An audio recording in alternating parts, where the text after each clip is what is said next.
स्वागत है आप सभी का आनंदी विहार से सरस्वती बालिका विद्या मंदिर इंटर कॉलेज जालौन की ऑनलाइन स्टडी एजुकेशन में। मैं धर्मेंद्र कुमार सिंह राजा सर आज विज्ञान में आपको रसायन विज्ञान यानी केमिस्ट्री पढ़ाने आया हूँ। ये मेरा पहला लेक्चर है और यहाँ पर मैं बड़ी दीदी को आभार व्यक्त करूँगा कि उन्होंने ऑनलाइन एजुकेशन की नींव रखी ताकि आप लोग घर बैठे ही अपनी पढ़ाई को जारी रख सकें और इस कोरोना की महामारी में जो अस्त व्यस्त हो गया है उस एजुकेशन को लगातार जारी रखने के लिए मैं बड़ी दीदी को धन्यवाद देता हूँ। और उम्मीद है कि आप सभी लोग अपने घर पर सुरक्षित और अच्छे से होंगे और सभी लोग घर पर ही रहें, सोशल डिस्टेंसिंग को मेंशन रखें। चलिए हम लोग आगे बढ़ते हैं कि चैप्टर है क्या। सबसे पहले तो रसायन विज्ञान में पहला जो चैप्टर है वो आपका है रासायनिक समीकरण, अभिक्रिया तथा समीकरण, यानी कि हमें इस चैप्टर में रासायनिक अभिक्रिया को जानना है और रासायनिक समीकरण होते क्या हैं और उसके बारे में जानना है। पाठ्यक्रम क्या है? पाठ्यक्रम हमारा इस प्रकार है। सबसे पहले हम लोग पढ़ेंगे रासायनिक अभिक्रिया, उसके बाद हम लोग पढ़ेंगे रासायनिक समीकरण, तीसरे में हम लोग पढ़ेंगे संतुलित रासायनिक समीकरण और चौथा हमारा जो पॉइंट होगा वो होगा संतुलित रासायनिक समीकरण का तात्पर्य। फिर पाँचवें पॉइंट में हम लोग पढ़ेंगे संतुलित रासायनिक अभिक्रिया के प्रकार। छठवें में हम लोग पढ़ेंगे अपघटन या वियोजन अभिक्रिया। सातवें में हम लोग पढ़ेंगे विस्थापन अभिक्रिया। आठवें में द्विविस्थापन अभिक्रिया। नौवें पॉइंट में हमारा रहेगा अवक्षेपण अभिक्रिया और उसके बाद 10वें पॉइंट में हमारा रहेगा उदासीनीकरण और 11वें में हमारा रहेगा उपचयन तथा अपचयन। चैप्टर में आगे बढ़ने से पहले कुछ अतिरिक्त चीज़ें जो आपको पता होनी चाहिए। सबसे पहले बच्चों एक चीज़ समझ लीजिए कि परिवर्तन एक ऐसा शब्द जो लगातार हमारे आसपास होता रहता है। घर बन गए, मकान बन रहे, रोड बन रहे, ये सारे क्या है? परिवर्तन। लेकिन यहाँ पर हमें साइंस के रूप में यहाँ पर भौतिक और रासायनिक परिवर्तन को समझना है कि आखिर भौतिक परिवर्तन और रासायनिक परिवर्तन होते क्या है। तो भौतिक परिवर्तन क्या है? परिभाषा इस प्रकार से है कि ऐसे परिवर्तन जिनमें कोई नया पदार्थ नहीं बनता है भौतिक परिवर्तन कहलाते हैं। परिभाषा को फिर से गौर से सुने। ऐसे परिवर्तन जिनमें कोई नया पदार्थ नहीं बनता है उन्हें हम लोग कहते हैं भौतिक परिवर्तन। उदाहरण क्या है इनकी? जैसे मेज का टूटना। अगर हमारी मेज एक बार टूट जाए तो हम उसको दोबारा से जोड़कर कीले लगाकर या जो भी उसमें एक पैर टूटा जो भी उसको रिपेयर कर सकते हैं। पानी का वाष्प में बदलना। अगर पानी से वाष्प बनी तो वाष्प से पानी को पुनः पानी में कन्वर्ट किया जा सकता है। बल्ब का जलना। बल्ब अगर एक बार जल जाए, लाइट चली जाए, बल्ब ऑफ हो जाता है, फिर लाइट आ जाती है, फिर से बल्ब हमारा जलने लगता है। मोम का पिघलना। मोम अगर एक बार पिघल जाए तो पिघली हुई मोम से दोबारा हम लोग मोम बना सकते हैं। तो ऐसे परिवर्तन जो पुनः प्राप्त हो सकते हैं उन्हें तो हम लोग कहते हैं भौतिक परिवर्तन। अब उनसे रासायनिक परिवर्तन क्या होते हैं? तो रासायनिक परिवर्तन ऐसे परिवर्तन जिनमें कोई नया पदार्थ बन जाता है, अर्थात ऐसे परिवर्तन जिनमें कोई नया पदार्थ बनता है उन्हें हम लोग कहते हैं रासायनिक परिवर्तन। जैसे भोजन का पचना, बीजों का अंकुरण, कोयले का जलना, सब्जी का खराब होना। अब क्या है, अगर हम लोग मान लीजिए खाना बनाते हैं, है ना, जब तक मान लीजिए बहुत ज़्यादा गर्मी पड़ रही है, गर्मियों में खाना जल्दी ख़राब होता है तो भोजन को हम लोग रखते हैं और वो बुझ जाता है। अपनी भाषा में कहते हैं बुझ गया, ख़राब हो गया। तो अगर बुझी हुई सब्जी से अच्छी सब्जी तो प्राप्त नहीं की जा सकती है, नहीं की जा सकती ना। तो ऐसा परिवर्तन कौन सा होगा? आपका रासायनिक परिवर्तन। बीजों का अंकुरण है, हमने बीज बोया, उससे पौधा निकला। पौधे से बीज को तो नहीं बनाया जा सकता। हाँ, वो बात अलग है कि जब ये जो पौधा है वो बड़ा हो जाए, पेड़ बन जाए, उसमें फल आए, उसके बाद उसमें बीज लाएं, वो एक अलग बात है। लेकिन पेड़ से अगर जो अंकुरण हुआ है उससे हम लोग बीज को नहीं बना सकते। मान लीजिए आपने लकड़ी जलाई, कोयला जलाया, उससे राख बनेगी, तो क्या राख से लकड़ी बनाना संभव है? बिल्कुल नहीं है। तो ऐसे परिवर्तन जिनमें कोई नया पदार्थ बन जाता है उन्हें हम लोग क्या कहते हैं? रासायनिक परिवर्तन कहते हैं। रासायनिक परिवर्तन में आगे हम लोग बढ़ते हैं तो हमें अगला टॉपिक मिलेगा रासायनिक अभिक्रिया क्या होती है। किसी भी परिवर्तन को दिखाने के लिए, है ना, हमें एक अभिक्रिया की ज़रूरत होती है। हम लोग उसको बाई अभिक्रिया से समझाते हैं। तो रासायनिक अभिक्रिया परिभाषा क्या होगी? वे अभिक्रिया जिनमें पदार्थों के संगठन, यहाँ पर घा है, टाइपिंग में थोड़ी मिस्टेक है तो आप लोग थोड़ा गौर कर लें। वे क्रियाएं जिनमें पदार्थों के संगठन, गुणों तथा संरचना में परिवर्तन होता है रासायनिक अभिक्रियाएं कहलाती हैं। देखिए, किसी भी परिभाषा को पढ़ने से पहले आपको ये पता होना चाहिए उसकी कंडीशंस क्या क्या जी। वे क्रियाएं जिनमें पदार्थों के संगठन, पहला पॉइंट हमारा हो गया संगठन, दूसरा पॉइंट हमारा हो गया गुण, और तीसरा पॉइंट हमारा हो गया संरचना। यानी कि अगर आप ऐसा कोई परिवर्तन देख रहे हैं, या तो उसके संगठन, गुण और संरचना में परिवर्तन हो रहा है, तो आप समझ लीजिए कि वो रासायनिक अभिक्रियाएं कहलाती हैं, है ना। जैसे यहाँ पर एक रासायनिक समीकरण आपको लिखा हुआ है, क्या लिखा हुआ है, ZnO, जिसे हम लोग बोलते हैं जिंक ऑक्साइड। पिछली कक्षाओं में आपने बहुत सारे फॉर्मूले पढ़े होंगे, है ना, उम्मीद है कि आपको याद भी होंगे। और अगला हमारा है H2SO4, जिसे हम लोग कहते हैं सल्फ्यूरिक एसिड। जब इन दोनों की अभिक्रिया होती है तो यहाँ पर बनता हमारा जिंक सल्फेट और बनता है जल, है ना। ये जो पूरा आपको दिखाई दे रहा है, इसे हम लोग कहते हैं ये रासायनिक अभिक्रिया हुई, और उसे व्यक्त करने के लिए ये जो हमने सहारा लिया है, उसी को सर हम लोग कहते हैं, क्या कहते हैं हम लोग, रासायनिक समीकरण। अब कुछ अतिरिक्त बातें जो आपको जान लेनी चाहिए, पिछली कक्षा में हो सकता है आपने पढ़ा हो, नहीं पढ़ा हो तो फिर से एक बार ध्यान दीजिए। तीर के जो इस ओर के जो भाग हैं, यानी कि ZnO और H2SO4, लेफ्ट हैंड साइड जो है उस, ये तो कहलाते हैं अभिकारक पदार्थ। क्या कहलाते हैं, अभिकारक पदार्थ, है ना। जिनकी अभिक्रिया हो रही है असल में उन्हें कहा जाता है अभिकारक पदार्थ। तो यहाँ पर ZnO यानी कि जिंक ऑक्साइड और सल्फ्यूरिक अम्ल यानी कि H2SO4, ये तो हो गए अभिकारक पदार्थ, यानी कि इनकी अभिक्रिया हो रही है। एरो बता रहा है कि अभिक्रिया आगे बढ़ी और बना क्या हमारा, जिंक सल्फेट और जल। जिंक सल्फेट क्या है, अब जब इनके कोई नाम है तो इनका भी कोई नाम होगा, बिल्कुल नाम है सर। इनको हम लोग बोलते हैं ZnSO4 को हम लोग बोलते हैं जिंक सल्फेट, और H2O तो आप लोग भली भांति जानते होंगे कि इसको हम लोग बोलते हैं जल। तो जाहिर सी बात है कि उम्मीद है कि आपको समझ में आया होगा। अभिक्रिया के जो लेफ्ट हैंड साइड में जितने भी कंपाउंड जो होते हैं, जो भाग ले रहे होते हैं अभिक्रिया में, उन्हें कहा जाता है अभिकारक पदार्थ, और जो अभिक्रिया के बाद बनते हैं उन्हें कहा जाता है उत्पाद। तो अतिरिक्त रूप से ये चीज़ें आपको जान लेनी चाहिए कि अभिकारक पदार्थ होते क्या हैं और उत्पाद क्या होते हैं। सीधी भाषा में समझ लें कि जिनकी अभिक्रिया होती है उन्हें हम लोग कहते हैं अभिकारक पदार्थ, और जो बनता है वो हमारा कहलाता है उत्पाद। चलिए चैप्टर में आगे बढ़ते हैं। अब सबसे पहला क्वेश्चन ये है कि आखिर ये अभिक्रियाएं होती क्यों हैं। होती हैं हमने समझ लिया, है ना, क्यों होती हैं। तो ये जो केमिस्ट्री में जो भी ज़्यादातर जो रिएक्शंस होती हैं वो होती हैं अपने स्थायित्व को प्राप्त करने के लिए, यानी कि हर जो यौगिक कंपाउंड एलिमेंट जो भी हैं वो सब स्थायी होना चाहते हैं, इसलिए वो क्या करते हैं, अभिक्रिया करते हैं, ठीक है।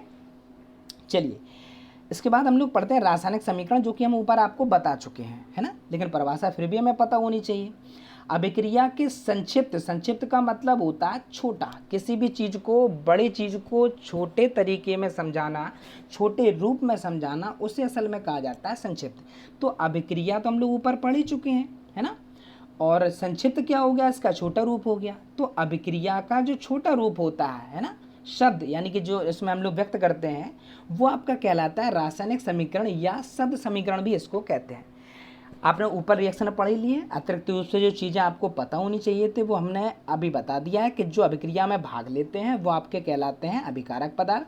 अगर इस अभिक्रिया आपको दी जाती है और ये पूछा जाता है कि इसमें अभिकारक पदार्थ बताइए, तो आप बताएंगे ZnO यानी कि जिंक ऑक्साइड और H2SO4 यानी कि सल्फ्यूरिक एसिड। उसके बाद उत्पाद क्या होगा, उत्पाद ZnSO4 यानी कि जिंक सल्फेट और H2 यानी कि जल, ठीक है। अब यहाँ पर इम्पोर्टेंट नोट जो हमने आपको दिया है, यहाँ पर सभी लोग गौर करें, सारे बच्चे ज़रा ध्यान दें। यहाँ पर लिखा है कि कंकाली समीकरण, ठीक।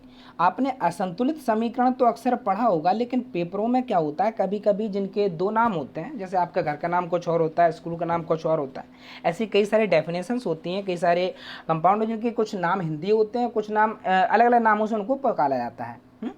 तो यहाँ पर असंतुलित रासायनिक समीकरण तो हमें पता है, हमने पढ़ लिया, है ना। कंकाली शब्द हमें नया मिला है, तो हमें समझना क्या है। मान लीजिए यहाँ पर Mg का मतलब क्या होता है, मैग्नीशियम, ठीक है, और O क्या होता है हमारा, ऑक्सीजन होता है। मैग्नीशियम की जब ऑक्सीजन से अभिक्रिया कराते हैं तो हमारा जो कंपाउंड बनता है वो बनता है MgO यानी कि मैग्नीशियम ऑक्साइड। यहाँ पर जो बच्चे जिन्होंने समीकरण पढ़े होंगे वो यहाँ पर गौर कर रहे हो, क्या कर रहे हो कि संतुलित में क्या होता है कि दोनों ओर के अभिक्रिया के अभिकारक और उत्पादों में जो परमाणुओं की संख्या है वो बैलेंस होनी चाहिए, यानी कि बराबर होनी चाहिए, ठीक है ना। Mg एक है, यहाँ पर भी एक है, और यहाँ पर अगर O की मात्रा हम लोग O के परमाणु देखें तो यहाँ पर कितने परमाणु हैं, 2, और यहाँ पर कितना परमाणु, 1। तो जाहिर सी बात है कि left hand side is not equal to right hand side, है ना। तो अभिक्रिया के दोनों पक्ष जो हैं वो बराबर नहीं है, अतः अभिक्रिया कैसी है, असंतुलित, यानी कि समीकरण कैसा है तुम्हारा, असंतुलित। तो असंतुलित समीकरण को ही हम लोग कहते हैं कंकाली रासायनिक समीकरण। ठीक है, सीधी बात, कोई भी ऐसा समीकरण जिसमें दोनों ओर के परमाणु की संख्याएं बराबर ना हो, उस समीकरण को हम लोग कहते हैं कंकाली समीकरण। ठीक, अब देखिए दोनों समीकरणों पर जरा गौर करें। अब यहाँ पर क्या है कि यहाँ पर O की मात्रा संतुलित नहीं थी, अगले वाले में जो हमें संतुलित करके यहाँ पर दिखाया हुआ है ताकि आप लोगों को अच्छे रूप से समझ में आ जाए। Mg के हमने 2 परमाणु ले, ऑक्सीजन के 2 परमाणु ले, यहाँ पर हो गया 2MgO।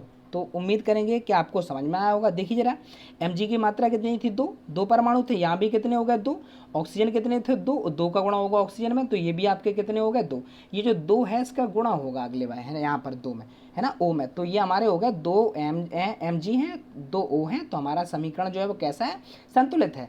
अतः ये समीकरण क्या कहलाता है, संतुलित। और असंतुलित समीकरणों को हम लोग कंकाली समीकरण भी कहते हैं। ठीक है, चैप्टर में आगे बढ़ते हुए कुछ अतिरिक्त चीज़ें जो आपको पता होनी चाहिए। अक्सर समीकरण में आप जब देखते हैं तो आपको ये जो यहाँ पर AQ लिखा है, यहाँ पर L लिखा है, यहाँ पर AQ लिखा है, यहाँ पर AQ लिखा है, यहाँ पर L लिखा है, ये अक्सर कुछ बच्चे सोचते हैं कि आखिर ये होता क्या है, कि उनको लिखना कंपलसरी होता है। नहीं, ऐसा नहीं है। देखिए, छोटी क्लासेस में समझाने के लिए हमें ये पता होना चाहिए कि आखिर इनके मतलब क्या होते हैं, इन्हें लिखा क्यों जाता है। ऐसा नहीं है कि कोई भी आपको बेवजह हमने कोई समीकरण लिख दिया है, किताबों में बेवजह आपको दिया जाता है। CO2 सब लोग जानते हैं, ये एक समीकरण है ना।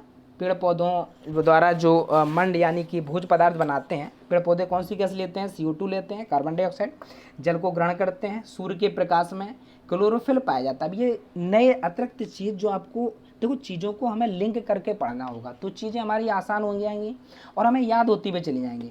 यहाँ पर क्या है, क्लोरोफिल जो हमें मिला है, सूर्य का प्रकाश, सनलाइट, आप लोग जानते हैं पेड़ पौधे सूर्य की उपस्थिति में क्या करते हैं, CO2 को ग्रहण करते हैं, जल को लेते हैं और सूर्य की उपस्थिति में क्लोरोफिल की सहायता से भोजन का निर्माण करते हैं। ये जो C6H12O6 ग्लूकोज का फॉर्मूला है, CO2 यानी कि ऑक्सीजन गैस निकलती है और यहाँ पर अतिरिक्त रूप में क्या बनता है, जल बनता है। अब यहाँ पर हमें समझना क्या है, हमें ये समझना है कि AQ का मतलब क्या है ना, L का मतलब क्या होता है ना, यहाँ पर ये S लिखा होता है, इसका मतलब क्या होता है। देखो अभी हम आगे आपको समझा रहे हैं, ये एक समीकरण है। देखिए जहाँ S लिखा होगा वो ये बताएगा कि ये जो हमने ली है चीज़, यानी कि जो अभिकारक या जो भी हम लोग पदार्थ ले रहे हैं, वो S का मतलब होता है सॉलिड अवस्था में, यानी कि ठोस अवस्था में लिया है। जैसे शक्कर है, कैसी है तुम्हारी, ठोस अवस्था में होती है। तो जब हम शक्कर का फॉर्मूला लिखेंगे तो हम लोग लिखेंगे S लिख देंगे उसमें, ठीक है ना।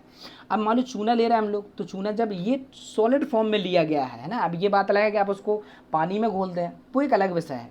यहाँ पर आपको बस इतना समझना है कि इनके मतलब क्या होता है। AQ का मतलब, जब हम किसी चीज़ को जलीय विलयन घोलते हैं, जैसे हमने नमक को जल में घोल दिया तो वो जलीय विलयन बन गया, किसका बन गया, नमक का। तो उसके आगे हम लोग क्या लिखेंगे, AQ। तो आप समझ जाएंगे कि ये CO2 का जलीय विलयन है। बात समझ में आ रही। L कहीं लिखा होगा तो आप समझ जाएंगे कि L का मतलब लिक्विड फॉर्म में, यानी कि द्रव अवस्था में। द्रव अवस्था में कौन कौन होता है, जैसे जल है ना, आपका जल हो गया और आपका पेट्रोल हो गया, डीजल हो गया, तेल हो गया, है ना। अब क्लोरोफिल क्या है वो समझ लीजिए। यहाँ पर एक क्वेश्चन बनता है कि पेड़ों का रंग हरा क्यों होता है। तो पेड़ों में एक प्रकार का वर्णक पाया जाता है। वर्णक क्या होता है सर, वर्णक का मतलब होता है वे एक प्रकार के प्रोटीन भी हो सकते हैं, है ना, ऐसी चीज़ें जो किसी चीज़ को रंग प्रदान करते हैं। क्लोरोफिल एक प्रकार का वर्णक होता है जो पौधों में पाया जाता है, जिसके कारण पौधों का रंग होता है हरा। क्या होता है, हरा। कई बार आपसे एक एग्जाम में क्वेश्चन पूछा जाता है कि आखिर पेड़ों का रंग हरा क्यों होता है, तो हम लोग बताते हैं क्लोरोफिल, ठीक है ना, ये याद रखना अतिरिक्त रूप से, ठीक है। तो ये समीकरण में आप समझ गए होंगे। AQ का मतलब जली हो गया, L कहीं लिखा होगा तो लिक्विड यानी कि द्रव अवस्था में है चीज़, S लिखा होगा तो आप समझ जाएंगे क्या, यानी कि ठोस अवस्था में। और अगर G लिखा होगा तो आप समझ जाएंगे, क्या समझ जाएंगे, G का मतलब होता है गैस। क्या होता है, गैस। उम्मीद है कि चारों चीज़ें जो हैं बस, इसके अलावा आपको नहीं मिलेगा। हाँ, तीर के ऊपर कुछ अतिरिक्त चीज़ें आपको मिल सकती हैं, जैसे यहाँ पर सूर्य का प्रकाश। देखिए जब कोई विशेष कंडीशन होती है, जैसे किसी अभिक्रिया को हमें टेम्परेचर में दिखाना है कि वो 200 डिग्री सेल्सियस पे ही अभिक्रिया होती है ना, ये नहीं होती है। हम समझा रहे हैं आपको कि अगर होती है तो वहाँ पर टेम्परेचर लिखना जरूरी होता है। हर अभिक्रिया में टेम्परेचर या सारी चीज़ें नहीं लिखी जाती, लेकिन जहाँ ज़रूरत होती है वहाँ पर आपको ये दर्शाना होता है कि ये कितने टेम्परेचर पे हो रही है ना, इसकी क्या क्या कंडीशंस हैं। जैसे यहाँ पर ऊष्मा, तो CaCO3 में क्या होता है, जैसे ऊष्मा यहाँ पर अतिरिक्त है ये, है ना। तो एरो में जो स्पेस होता है वो एरो में टेम्परेचर के लिए, उत्प्रेरक प्रेरक हैं या विशेष कंडीशंस हैं, वो एरो के ऊपर ही लिखकर हम उसको समझाते हैं। ठीक है, चलिए यहाँ पर हमने मेंशन भी कर दिया। एल का मतलब क्या हो गया, अगर कोई लिक्विड फॉर्म में लिया जा रहा है द्रवावस्था में तो वो आपका होगा एल लिखा होगा आगे। अगर कहीं एस लिखा होगा तो आप समझ जाएंगे वो ठोस अवस्था में है। एक्यू लिखा होगा तो उसका जली विलयन लिया गया है। और जी का मतलब हमारा क्या हो गया, गैस। आप लोग समझ गए होंगे, ठीक है ना। कुछ अतिरिक्त चीज़ें जो आपको और पता होनी चाहिए। किसी किसी समीकरण में थोड़ा पीछे जाएंगे हम लोग। मान लीजिए कहीं ऐसा तीर का निशान बना हो, मान लीजिए यहाँ पर हम CO2 के आगे यहाँ पर ऐसा तीर का निशान बना दें, तो इसका मतलब क्या होता है। देखिए सर, जो तीर ऊपर की ओर लगा होता है ये दर्शा रहा होता है कि जो कंपाउंड के आगे ये लगा है वो गैस है। क्या है वो, तुम्हारी गैस। क्योंकि गैस कहाँ उड़ती है, ऊपर की ओर उड़ती है हल्की होने के कारण।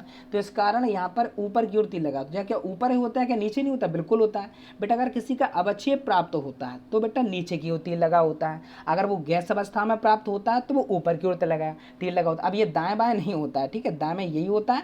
और फिर एक ऐसा भी होता है जो उत्क्रमणीय अनुत्क्रमणीय लगा होता है, जो आप आगे पढ़ेंगे। ठीक है, बस इतना समझ लीजिए आप कि अगर कहीं ऊपर की ओर तीर लगा हो किसी भी समीकरण में ऐसा लगा हो तो आप समझ, जैसे CO2 है, गैस तो होती है, तो यहाँ पर हमने अगर ऐसा लगा दें तीर तो आप समझ जाएंगे कि ये कौन सी अवस्था है, गैस है, ऊपर की ओर। ठीक है, और अगर नीचे की ओर लगा होगा तो वो क्या होगा, अवक्षेप। ठीक है, ये आप कॉपी में अपने अतिरिक्त रूप से नोट कर लें। ठीक है बच्चों, चलिए आगे हमें चैप्टर में क्या पढ़ना है। चैप्टर में हमें पढ़ना है रासायनिक अभिक्रिया के प्रकार। अब ये कितने प्रकार की होती है रासायनिक अभिक्रिया, यहाँ से जो चैप्टर आपका वास्तविक रूप में शुरू होता है वो यहाँ से, क्योंकि क्वेश्चन ज़्यादातर यहाँ से बनते हैं।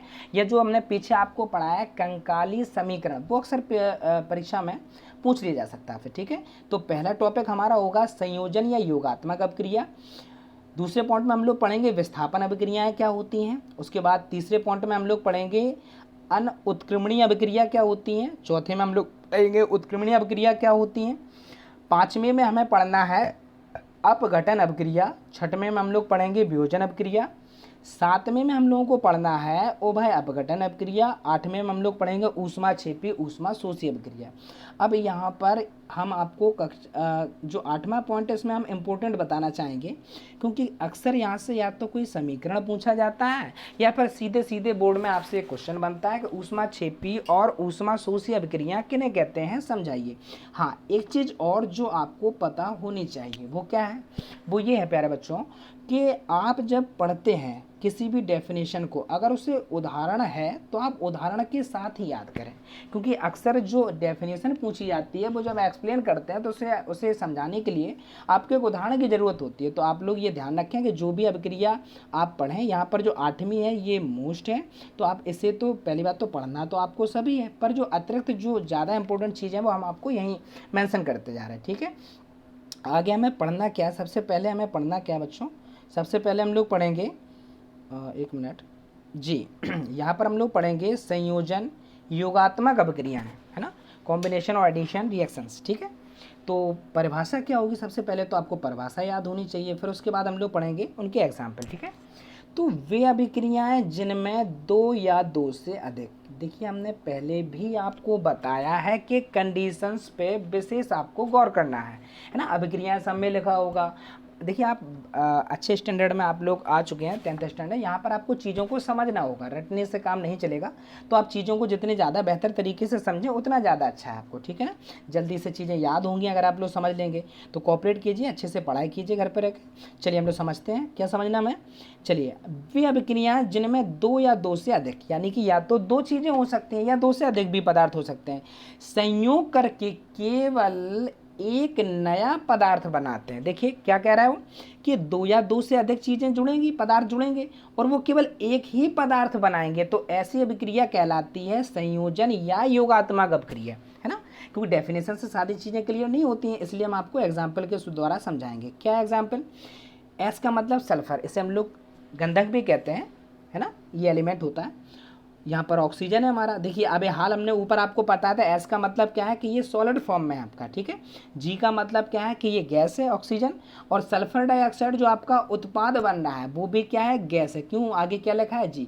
तो यहाँ पर हम लोग गौर करेंगे कि सल्फर और ऑक्सीजन जो थे वो आपस में मिले, अभिक्रिया की, अभिक्रिया करने के बाद क्या बनाया उन्होंने, सल्फर डाइऑक्साइड बनाया।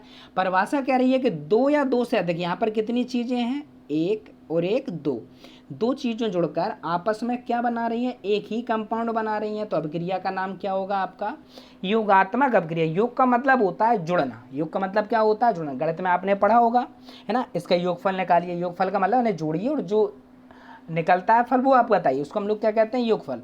तो उम्मीद है कि आपको उदाहरण समझ में आएगा। फिर समझिए बच्चों के एस का मतलब सल्फर, ओ का मतलब ऑक्सीजन, दोनों की अभिक्रिया हुई, हमारा पदार्थ बना सल्फर डाइऑक्साइड, है ना। ये सॉलिड फॉर्म में है, ये गैस फॉर्म में है और ये भी आपका गैस अवस्था में, ठीक है।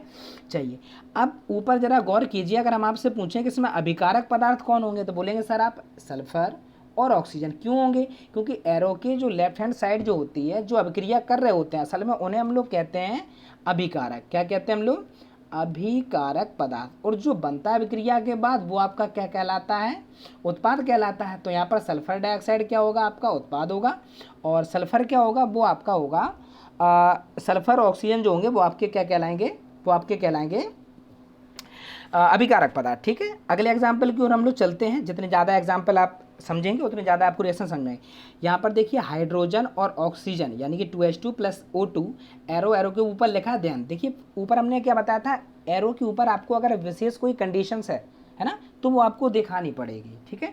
यहाँ पर ये बताया जा रहा है कि जब इनका दहन कराएंगे आप, दहन का मतलब इनको गर्म या हीट या जलाएंगे, तभी जाके आपका जल अवस्था यानी कि जल जो होगा वो प्राप्त होगा। अब जल चूंकि किस फॉर्म में रहता है, लिक्विड फॉर्म में, तो आगे क्या लिखा है, एल। उम्मीद है कि ये प्रतीक आपको समझ में आएगा। आगे एग्जाम्पल में देखिए हम लोग, कार्बन मोनोऑक्साइड फॉर्मूला होता है CO। हाँ एक चीज़ और यहाँ बताना चाहेंगे, अगर कैपिटल C और कैपिटल O होगा तो ये कंपाउंड होगा CO, जैसे यहाँ पर लिखा है कार्बन मोनोऑक्साइड। लेकिन कहीं अगर कैपिटल C और अगर स्मॉल O बना हो तो बेटा ये कोबाल्ट होता है, एक एलिमेंट है ना। आवर्त सारणी में आपने पढ़ा होगा, कोबाल्ट एक एलिमेंट होता है। तो ये ध्यान रखें कि अगर कैपिटल C कैपिटल O हो तो वो तो एक कंपाउंड होगा जिसका नाम होता है कार्बन मोनोऑक्साइड। और अतिरिक्त रूप में अगर ये और जान लेना आपको कि C और O यानी कि कैपिटल C और स्मॉल O हो तो वो आपका कहलाता है बेटा कोबाल्ट, ठीक है। वो एक क्या होता है, वो एक तत्व होता है, एलिमेंट होता है। देखिए कार्बन मोनोऑक्साइड यहाँ पर क्या होगा, यौगिक होगा, कैपिटल O बना है ना। क्लोरीन की अभिक्रिया हुई Cl2, है ना। Cl जो होगा, देखिए अब बोले सर Cl क्यों नहीं लिखा इसको, इसलिए नहीं लिखा क्योंकि इनकी परमाणु स्वतंत्र अवस्था में नहीं रहते हैं, इसलिए अणु रूप में लेना पड़ता है हमको, ठीक है। बना क्या हमारा कार्बोनिल क्लोराइड, फॉर्मूला क्या होगा, COCl2। तो देखो जरा यहाँ पर एक और एक दो चीज़ आपस में जुड़ी और उन्होंने क्या बनाया, उन्होंने एक ही कंपाउंड बनाया। यानी कि डेफिनेशन जरा गौर करिए, जब दो या दो से अधिक, तो यहाँ पर एक और एक दो हैं आपस में जुड़ी, उन्होंने क्या बना लिया, कार्बोनिल क्लोराइड, एक ही चीज़ बनी है। तो यह अभिक्रिया आपकी बेटा कौन सी हो गई, ये हो गई आपकी योगात्मक अभिक्रिया। उम्मीद है कि आपको एग्जाम्पल समझ में होगा। ये एग्जाम्पल आपको अतिरिक्त रूप से याद भी करना है। क्यों करना है, अक्सर पूछ लिया जाता है। क्या पूछ लिया जाता है, क्या होता है जब एथिलीन को हाइड्रोजन गैस के साथ, है ना, निकेल उत्प्रेरक की उपस्थिति में 300 डिग्री C पर गर्म करते हैं, तो ये आपसे पेपरों में पूछी जा सकती है, इसलिए यहाँ पर हम लोग लिखेंगे इंपॉर्टेंट। ये अक्सर पूछ ली जाती है, ठीक है। एथिलीन C2H4 हमने पहले पढ़ चुके हैं, H2 आप लोग जानते हैं हाइड्रोजन गैस। अब यहाँ पर तीर बना है, तीर के ऊपर हमने क्या कहा था, विशेष कंडीशन, ये Ni जो है वो उत्प्रेरक का काम कर रहा है और अभिक्रिया कितने टेम्परेचर पे हो रही है, 300 टेम्परेचर पे हो रही है। और बन क्या रहा हमारा एथेन, फॉर्मूला क्या होता है, C2H6। अब ये योगात्मक क्यों है, देखिए योगात्मक इसलिए है क्योंकि एथिलीन एक कंपाउंड और हाइड्रोजन दो आपस में जुड़कर एक ही कंपाउंड बना रहे हैं। यानी कि दो चीज़ें जो हैं वो आपस में जुड़कर क्या बना रही हैं, सिर्फ एक कंपाउंड बना रही हैं, इसलिए इस अभिक्रिया का नाम क्या होगा, योगात्मक अभिक्रिया, ठीक है। ये चारों एग्जाम्पल और ये चौथा वाला तो इम्पोर्टेंट है, तो आप लोग इसको ध्यान रखें बेटा। हाँ एक चीज़ और कि जो आपको यहाँ पर फॉर्मूले मिल रहे हैं, जैसे एथिलीन का फॉर्मूला क्या होता है, हाइड्रोजन क्या है, एथेन का फॉर्मूला क्या होता है ना, तो ये बेटा ये आपको याद होनी चाहिए, समझ में आएगा। ये आप एक कॉपी में आगे की ओर या पीछे की ओर या एक अलग कॉपी बना लेंगे, उसमें आप लोग इसको मेंशन कर लेंगे, ठीक है। उम्मीद है कि आपको ये सारी चीज़ें समझ में आई होंगी और आप सभी लोग अच्छे से घर पर पढ़ते रहें। उम्मीद है कि आप लोगों को बेहतर तरीके से समझ में होगा। अगर कोई भी चीज़ समझ में ना आए तो उसको बार बार देखते रहिए, वैसे ऐसे कोई नहीं होगा, अगर फिर भी नहीं आते हैं तो आ जाएगा, ठीक है। चलिए हाँ, तो और उम्मीद है कि आप सभी लोग घर पर बेहतर रहें और घर से बाहर ना निकलें, अपना आपको सुरक्षित रखें, समाज को सुरक्षित रखें, देश को सुरक्षित रखें। धन्यवाद। विद्यालय परिवार की ओर से आप सभी लोग घर पर ही रहें, सुरक्षित। धन्यवाद।